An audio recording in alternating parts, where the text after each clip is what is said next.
Bonjour, dans cette vidéo, nous allons parler bonheur au travail, joie, enthousiasme en situation de travail. Évidemment, c'est toutes et tous ce que l'on souhaite ressentir. Être heureux, heureuse le matin en partant au travail et puis le soir, avoir le sentiment d'avoir accompli quelque chose de satisfaisant vis-à-vis de soi, vis-à-vis des autres. C'est ce qui nous garantit la motivation.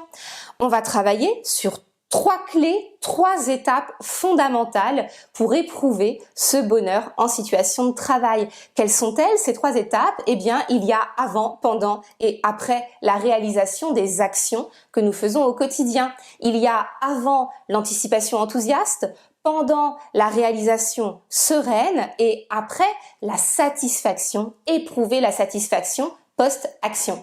Je m'appelle Nolwenn Bernacha-Solan de NBA Coaching. J'accompagne depuis 15 ans les managers pour leur épanouissement professionnel et notamment pour qu'ils éprouvent du bonheur en situation de travail. Alors c'est parti. Première étape cruciale, eh bien, il y a l'anticipation enthousiaste. Comment faire pour, avant même de réaliser une action, éprouver cet enthousiasme? C'est important de visualiser ce vers quoi on va aller, la capacité de travail qu'on va mettre en œuvre et l'anticiper de manière plaisante. Ça va nous éviter de ruminer et puis d'aller la boule au ventre au travail. Ça, c'est une anticipation négative et évidemment, c'est très préjudiciable au fait d'éprouver son bonheur en situation de travail. Donc, il faut s'assurer une anticipation heureuse. Comment faire?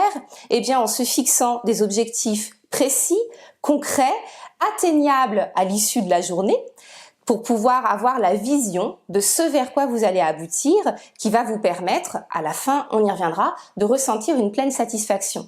Donc, première chose, vous allez vous fixer des objectifs au quotidien qui sont réalisables, atteignables et qui vont susciter chez vous de l'enthousiasme. Si vous êtes le manager, eh bien, pour pouvoir motiver les équipes et leur permettre d'éprouver ce bonheur au travail, votre première étape est de favoriser vous aussi cette anticipation enthousiaste en rappelant le sens des missions que vous proposez, en fixant ces fameux objectifs en relation directe avec la personne pour être sûr que l'objectif est adapté au collaborateur, à la collaboratrice, et puis de faire en sorte que la temporalité soit suffisamment courte pour que cet enthousiasme soit présent le matin avant la réalisation.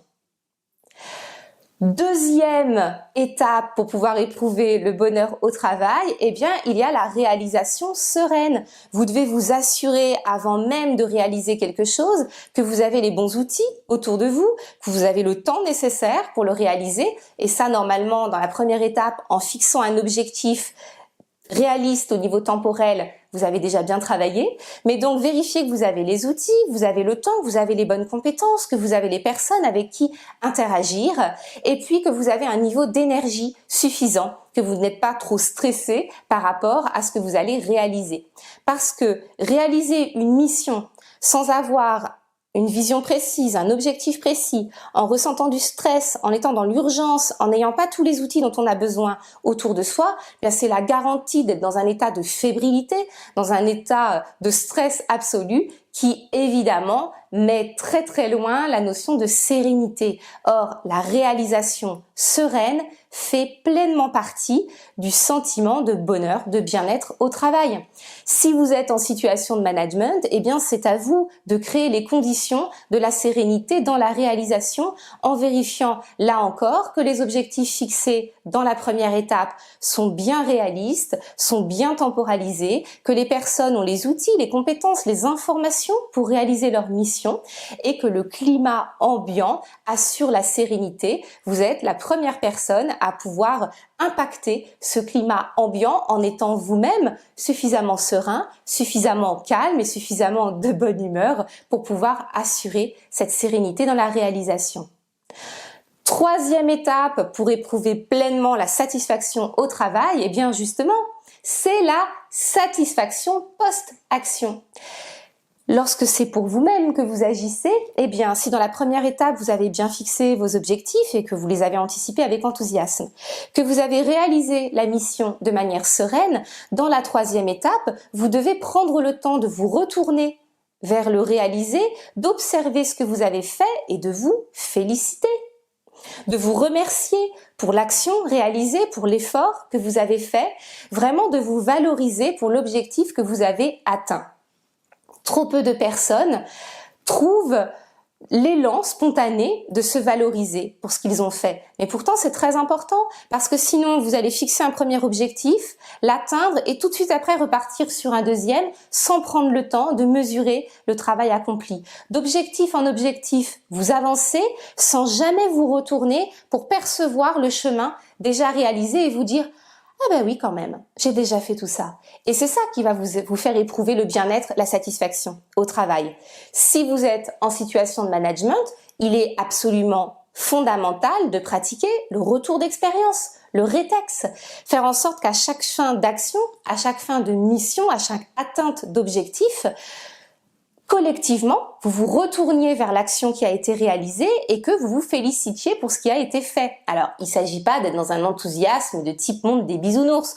On peut avoir commis des erreurs, mais auquel cas, on ne va pas les observer comme des erreurs. On va regarder ce pourquoi on n'a pas été optimal et on va se dire la fois prochaine, c'est là-dessus que je vais travailler, c'est là-dessus que je vais progresser. Et donc, on garde une pleine satisfaction du travail réalisé et on peut même commencer à anticiper avec enthousiasme l'action d'après parce qu'on sait ce sur quoi on va concrètement pouvoir s'améliorer. Or, cette amélioration action après action, eh bien c'est ça aussi qui va faire éprouver le bonheur au travail.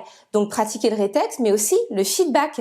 Je vous en parlais tout de suite au niveau individuel, c'est le feedback vis-à-vis de soi-même et chaque personne doit pouvoir pratiquer ce feedback vis-à-vis de soi pour pouvoir être autonome. Souvent on se dit « Oh, quel égocentrisme de se dire oh, c'est formidable ce que tu as fait ». Mais non, c'est une capacité à s'auto-valoriser pour pouvoir travailler de manière autonome par la suite. Donc faites-le individuellement et faites-le bien sûr vis-à-vis de vos équipes lorsque vous êtes en situation de management.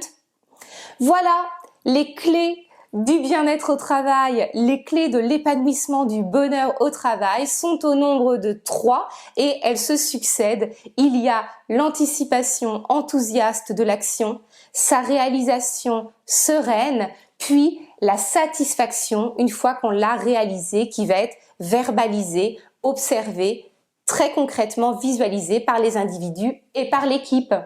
Si cette vidéo vous a plu, je vous invite à le signaler en mettant un petit pouce positif et puis surtout n'hésitez pas à mettre des commentaires. Dites-moi comment vous faites vous pour pouvoir jour après jour rester mobilisé. Qu'est-ce qui crée la source de votre bonheur au travail? Et je vais commencer, moi, dans le premier commentaire, à vous dire, moi, ce qui me rend heureuse jour après jour et ce qui fait que je déclenche la caméra, que je la mets en mode on pour vous parler et vous accompagner. À bientôt dans une prochaine vidéo.